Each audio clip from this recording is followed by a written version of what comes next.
Hii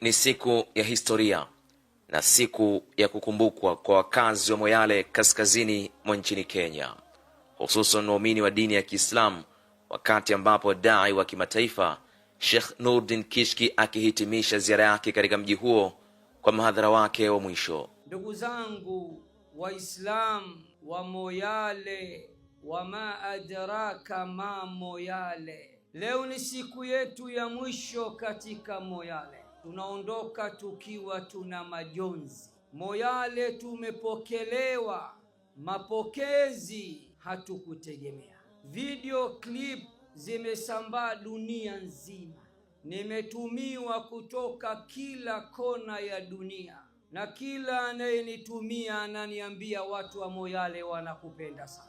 Licha ya makali ya jua la mchana katika uwanja wa Township, hamu ya kusikiliza mawaidha haikufifia wala haikuondoka.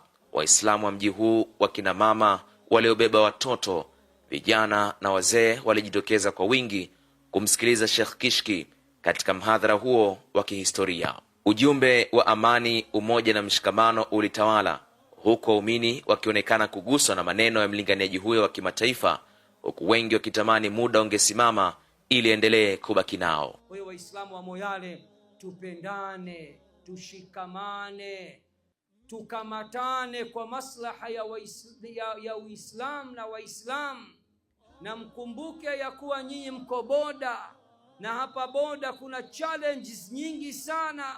Kuna miraa, kuna drugs, kuna shisha, kuna bangi, kuna manaiti mengi.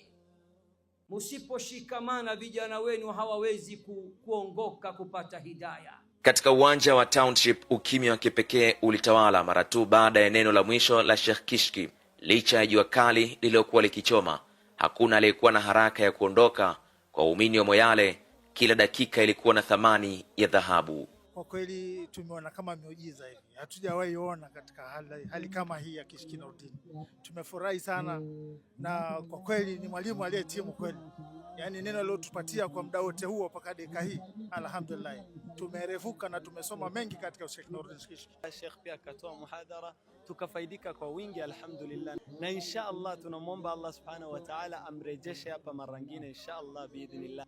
Kwa wale ambao wameweza kusikiza Sheikh na kumfuatilia, tumefaidika pakubwa alhamdulillah, na tunaendelea kumwombea Mwenyezi Mungu Allah mpe maisha marefu na maisha ya khair insha Allah, na mjalie jannatul firdaus. Amefanya mambo mazuri na tujawahi pata event kama hii, na inshallah tunamtarajia arudi siku nyingine.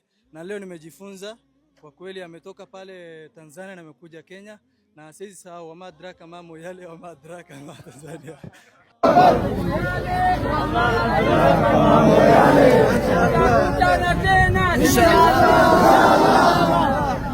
Upendo wa watu wa Moyale haukuishia tu uwanjani. Safari ya kuelekea Marsabit iligeuka kuwa msafara wa hisia. Kwa umbali wa kilomita 10, akina mama wakiwa wamebeba watoto wao juu ya bodaboda walimsindikiza Sheikh Kishki. Sisi ni watu wa Moyale, tunashukuru Mwenyezi Mungu. Mgeni amefika salama, tunamshukuru Mwenyezi Mungu. Yeye ametoka njia mrefu, tunashukuru Allah. Iwe keri tu.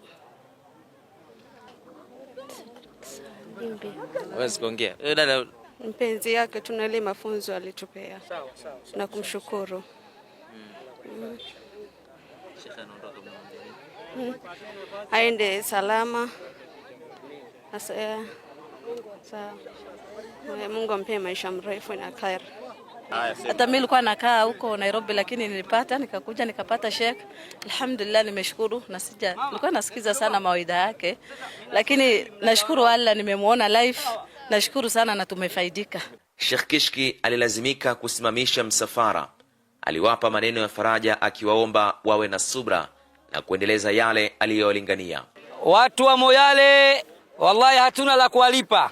Mmetufanyia ikram kiasi ambacho tunaona mpaka haya na aibu. Allah subhanahu wa ta'ala kulipeni kila la kheri. Amin. Kuna kina mama wapo kwenye bodaboda, wallahi wameniumiza sana roho. Moja amebeba mtoto. Kama mtaridhika, naomba nishuke niwaone mara moja. Ruhusa. Wakati watu wa Moyale wakifuta machozi ya kuagana, Marsabit wamefungua mikono ya kumpokea dai wa kimataifa ambaye amekuwa akiunganisha nyoyo za walio wengi. Hapa msafara wa zaidi ya magari 11 ulikuwa tayari kublaki mgeni huyo wa kishindo.